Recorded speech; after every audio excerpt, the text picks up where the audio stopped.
Hello. केलेस का सगळ्या तपासण्या? याला प्री कन्सेप्शनल ब्लड टेस्ट म्हणतात. हे बाकीचे सगळे रिपोर्ट्स छान आहेत. फक्त तुझ्या ब्लडमध्ये चिकन पॉक्सच्या अँटीबॉडीज नाही आहेत. कदाचित तुला चिकन पॉक्स लहानपणापासून आतापर्यंत झालेला नाहीये. कारण होतं काय, जर हा प्रेग्नन्सीत पहिल्या वेळेला झाला तर बाळाला पण प्रॉब्लेम येऊ शकतो आणि तुला पण प्रॉब्लेम होऊ शकतो.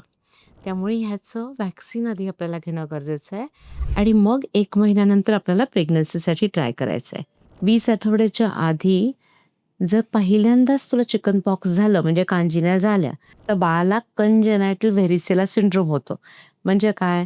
बाळाच्या हातापायात विकृती, मेंदूमध्ये विकृती, डोळ्यामध्ये ब्लाइंडनेस कधी, जनरल बाळाची जी हेल्थ असते ती पण अफेक्ट होऊ शकते. त्यामुळे तसा हा आजार प्रेग्नन्सीत होणं डेंजरस असतं. आणि दुसरी गोष्ट म्हणजे तुला पण धोका होऊ शकतो. म्हणजे तुला न्यूमोनिया होऊ शकतो, आयसीयूची गरज. क्वचित प्रसंगी प्रेग्नन्सीमध्ये इम्युनिटी कमी असल्यामुळे डेथसुद्धा झालेले आम्ही बघितलेले आहेत. तर एका सिंपल व्हॅक्सिनने हे सगळं जर वाचत असेल, तर का नाही घ्यायचं? हे जास्तीत जास्त 1 महिना आपल्याला थांबावं लागेल प्रेग्नन्सीसाठी.